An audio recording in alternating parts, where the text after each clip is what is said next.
Peace. This is Chocolate Amun Ra.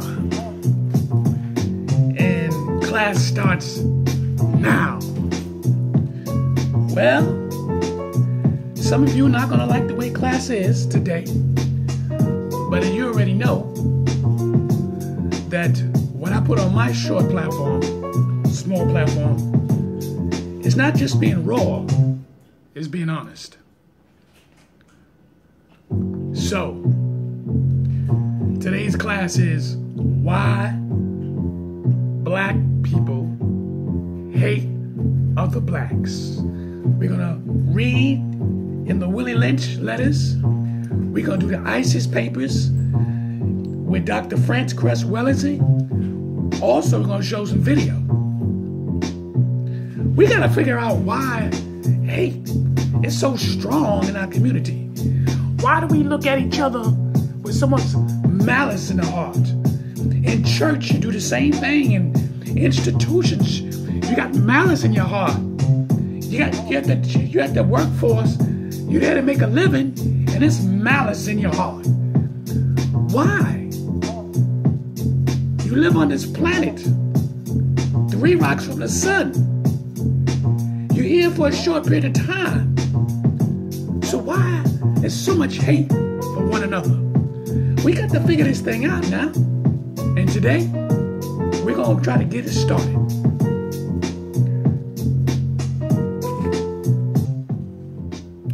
But before we get into that, we already gave the Creator his due respect. But let me give you an introduction. An introduction of the fact, so we won't get no misunderstanding, because a lot of you seem to get misunderstanding with a lot of people. I'm not claiming to be these things. I'm not claiming to be a minister. I'm not claiming to be a preacher.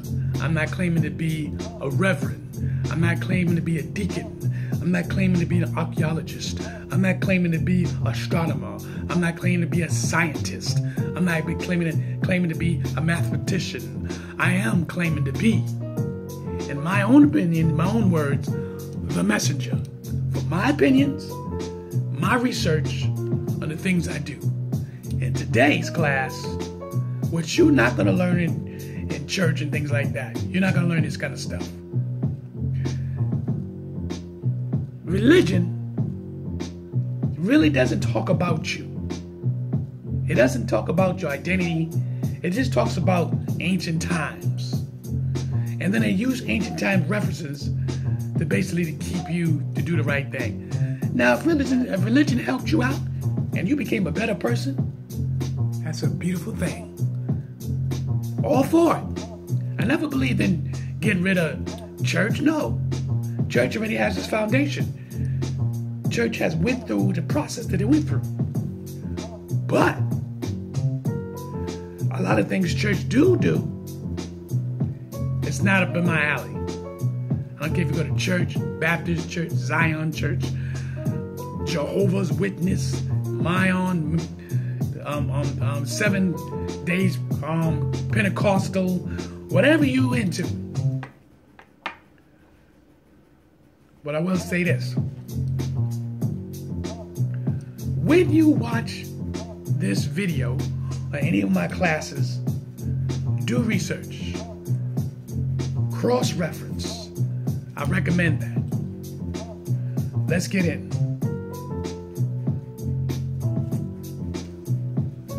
Is anyone of you familiar with this here?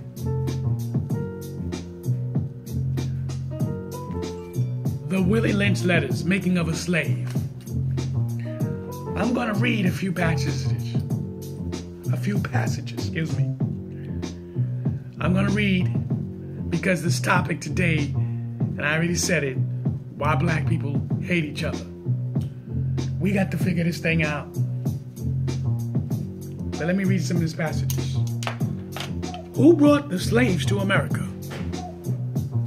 I am a black man, but I am under the spell of the white man, the master, who put me under his spell, that I may no longer dream. And when I dream, I cannot wake up. Help me, help me. This is Willie Lynch. Things got us down for so long, long enough to wipe Grandpa out, place my daddy under the house arrest. And for me, I don't even know what to say or where to start. 2. Who built distilleries in Newport? My dreams have been shattered and my future molested. Yes, I am under the spell of Willie Lynch. Somebody help me. No, forget about me. Help my son. Somebody, anybody, please. Rescue my son from the vicious cycle. The vicious cycle. Get your pencils and papers.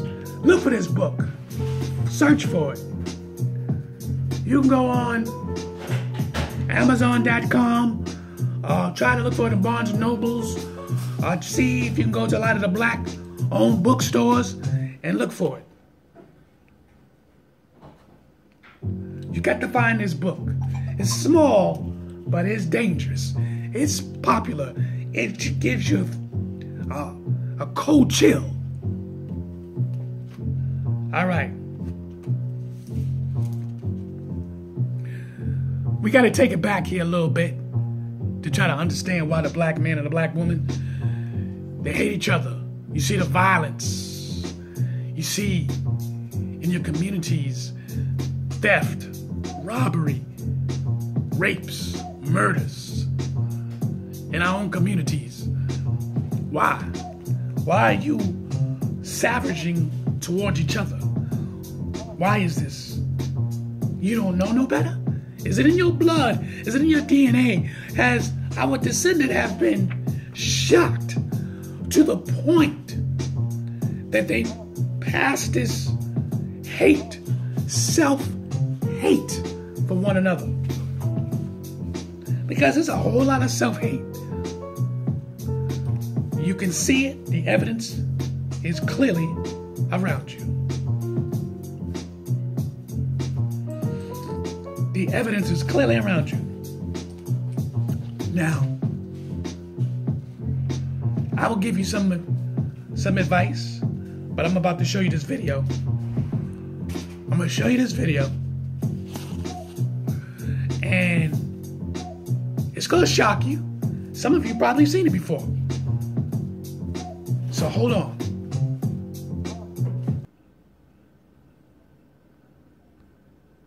So you're a real badass spade. What you say to me, motherfucker? You heard me. You gotta be really bad to be in a place like this. Otherwise, you wouldn't be here. So what'd you do? What you in for? Murder, punk. And I wouldn't mind doing this shit. Me either. I killed a lot of people. You wanna know what kind? Come over here, I'm gonna show you something. What's wrong? Are you afraid of me?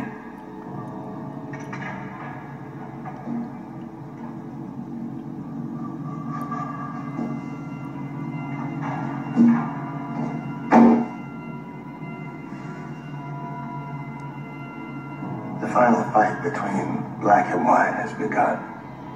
I've led my troops on a wave of assaults to wake up my white brother. All of the niggas of the earth will be killed, except for the few that help with the fight against their mud-soaked brethren. Those few will be spared and live their lives as slaves. Do you want to be spared? Come join my army.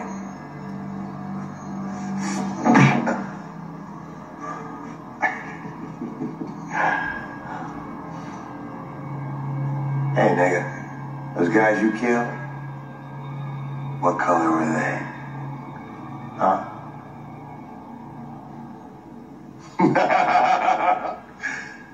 They were niggas.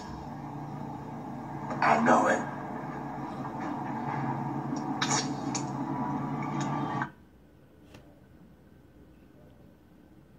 Cool with me, nigga. I like you. I like you a lot.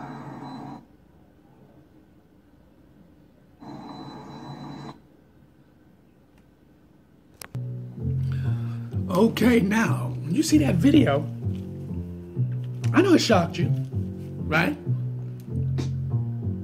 That video comes from Boys, not Boys in the Hood. That video comes from, it was a horror film, and I forgot the name of it, I'll get to it. But anyway, when you watch that scene, and you watch the neo-Nazi clearly tells him, hey, I kill niggas and everybody else. His race, the neo-Nazis, is supposed to kill everybody else, and the only people that's gonna be left is the master race, white folks, and any niggas, quoting to what he said, that helps them out. Now, they was in one of maximum prisons in a box, as you can see. But understand this. He tells him, do you want to join me? He looking at him like, yo, who are you? He punches him. He laughs at him. The neo-Nazi laughs out because he knows you're no different from me. The people you killed, who were they? They were black. They were black.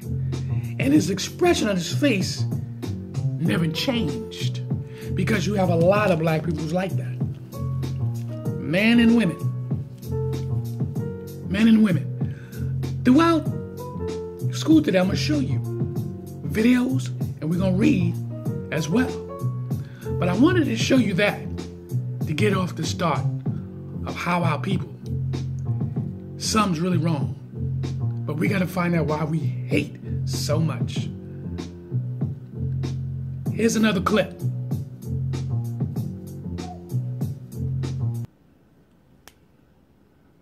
What's hindering us is a lot of ego. That's a fact. That is nothing new. What was really killing us is the jealousy in the community. That's what's holding us back. The jealousy in the community is what's killing us. This is a very ugly truth. And the reason why I get so much flack in the community, because I'll say something and it hits people like I'm talking to them directly. And then they start rebelling against me. Yo, bro, you better stop. And then I say, did you feel like I was talking to you? But they never answer that question. Once I start calling people broke left and right, all sorts of people start doing videos on me like I was telling them. I'm like, bro, I didn't even know you was broke. I don't even know what you make.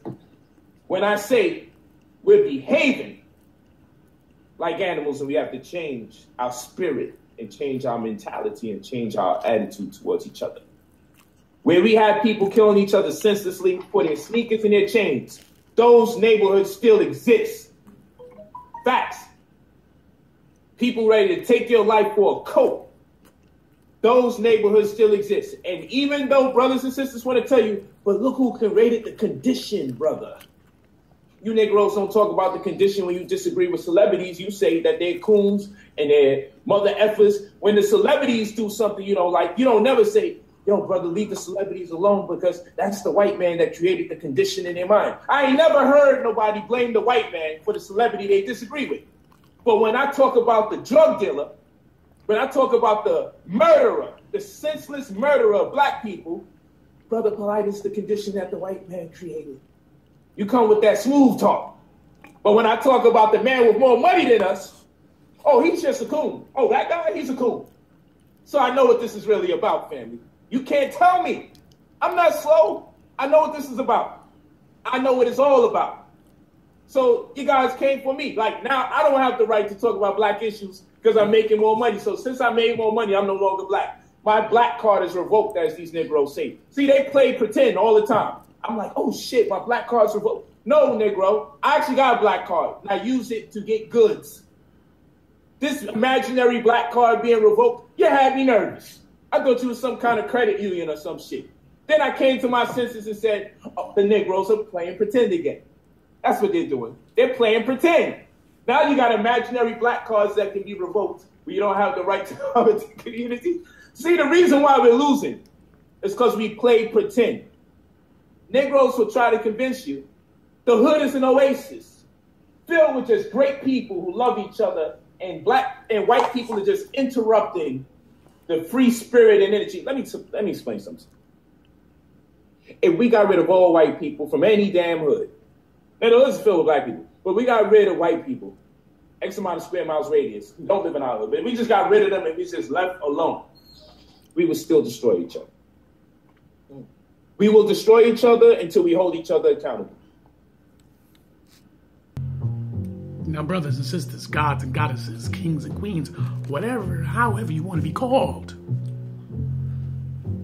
Brother Polite, that was Brother Polite. I like Brother Polite. I use his video to give you an illustration how another man, another God feels. And I let you see that video because to give you an illustration how another person view things and also see things that a lot of us, I keep telling you, we sweep things underneath the rug like it never happened. You know it does. Why get upset for the things that happen? For example, today, my wife and I, we went food shopping, right? And we was taking the food, putting it into the cart, and then the neighborhood garbage collectors, so they could put it in the compactor, rolling up the block, truck full of garbage. 3 bags fall off. They don't stop to put it on. They kept going all the way to their destination. Now,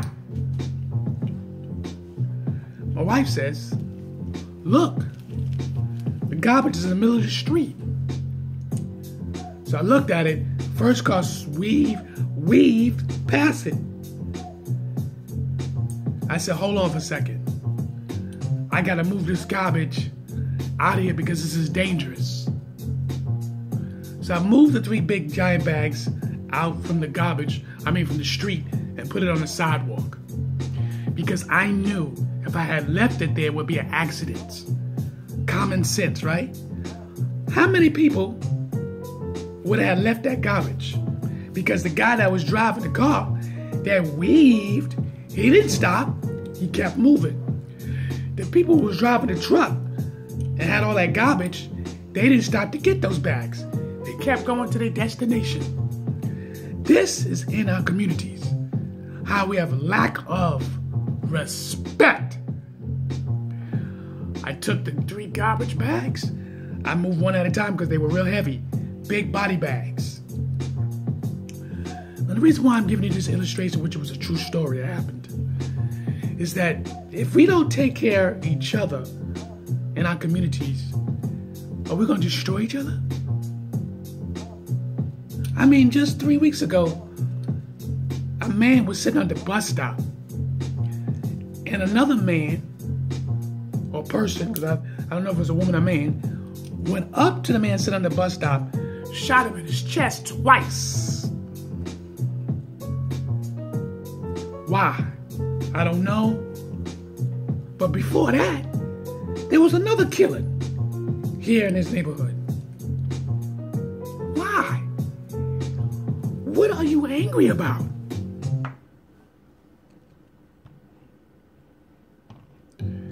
I don't understand why you're angry. Because if you want what you want, go for it. Listen, ain't nobody trying to hear about that white man shit no more. That's a no. You can use that philosophy all you want to, but at the end of the day, you as an individual has to ride your ticket to the day you die. And then when somebody makes it, this is what you call make it, they make enough money to move out their neighborhood. Because they want to move in a better place. Is that wrong? Why I need to stay in my neighborhood when the people in the neighborhood makes the neighborhood unsafe, unsanitary? You got these young girls, 12 and 13, 14 years old, sleeping with 18, 19-year-old boys. You even got some grown men sleeping with these 15, 16, 17-year-old girls, giving them $50 or $100. People talk. And it's like nobody seems to care less. They just living their lives, going whatever they doing. But then when somebody come along who wants to make a difference, what is the problem?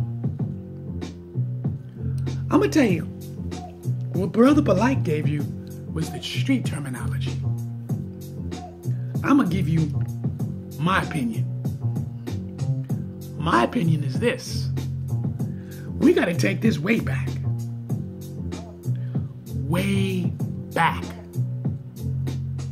When blacks had black slaves. That's the next video. We need to see this.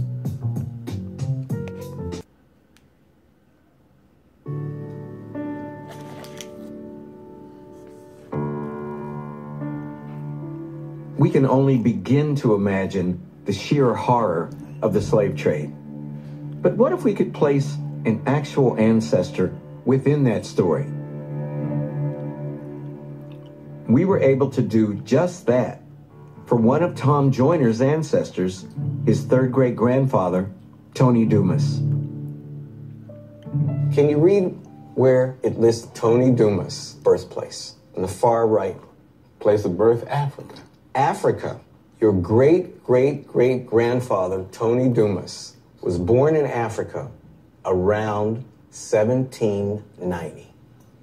We tracked down a direct male descendant of Tony's, a distant cousin of yours, and we asked him to take a DNA test to see where Tony was born. So if we found a match, that's where the brother came from. Would you mind turning the page of the scrapbook? This could mean your great-great-great-grandfather was a member of the Balanta people from the country of Guinea-Bissau. On the coast? On the coast. It is an exact match. Yeah. How do you think he was captured? Probably through a war. You know, there were African middlemen, and they would fight wars with other Africans to enslave them to sell to the white man. Slavery was a huge business for different African kingdoms. You know, the story that we got when we were kids that your ancestor was out on one Sunday with his girlfriend and some white man jumps out of the bush and throws a net over. It's not how it happened. Slavery was big business. Africans sold other Africans to the Europeans. So after he was snatched from Africa, came over on a slave ship, on that long boat ride. From hell. Yes.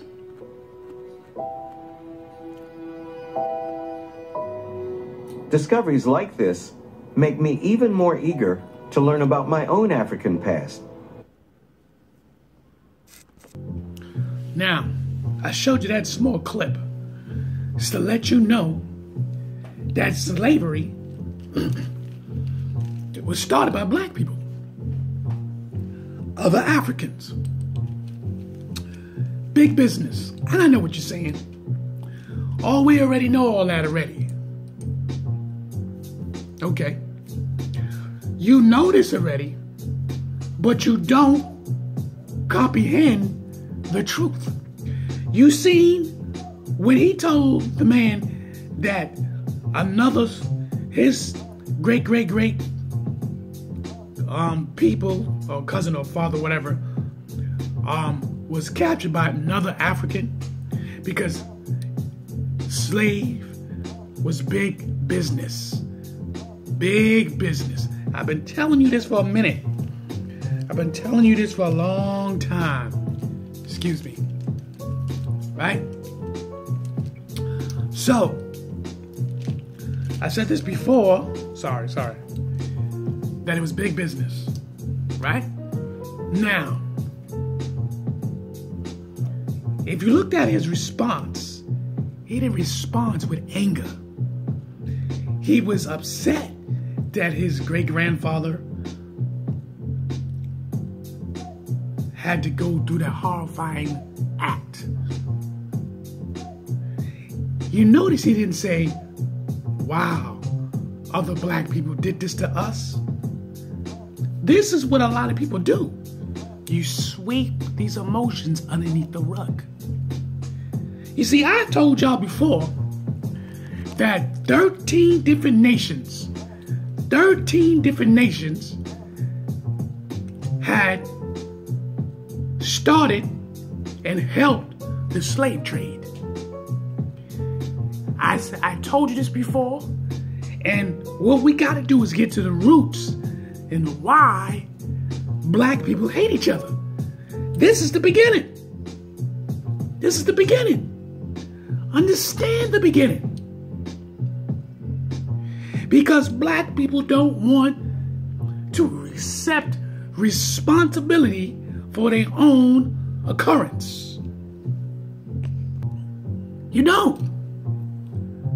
You don't want to accept the responsibility of what you do. You want to go, oh, look, the white man did it. Oh, look, the Arabs did. You don't even say the Arabs had you slaves for 600 years and counting, because they still have African people slaves to this day. Y'all look at this stuff on YouTube and Facebook. You put this stuff on, you don't even say, look, the Arabs got black people. These are brown people. These are other melanin people. Smacked evidence in your face, in Libya. And you don't even respond to it. Other dark people are taking other dark people as slaves. You've seen it, $400, $500. But you don't want to comprehend what's going on. You don't want to accept that these other black people are doing it to other black people. They don't give a goddamn because they don't look at you as skin color. They look at where they was born. Where they were born. They're not American. Even other African people don't look at each other black on black. They don't do that. They look at what nation they come from. I told you this before. I told you. Then you got all these different individual issues and problems, but the main thing is about the resources of human cargo, where they make hundreds of millions of billions of fucking dollars. They don't gotta pay no overhead. So what you get? Slaves. Huh? Here in modern times, over 200 million people are slaves. Not just in Africa. So, we want to know, why do black people hate black people? I'm going to be, quite frankly, honest as possibly I can. You could sweep it underneath the rug you want to. The cycle continue going on and on and on. Buy the book, Willie Lynch Stories, The Making of a Slave. This is deep psychological warfare. You hear me? It's a psychological warfare. You're not gonna get no better. No, you can't. Because it's in your DNA. It's in your makeup. You don't know what tribe you come from. And this is where I'm gonna leave it off. I'm gonna see you in part 2.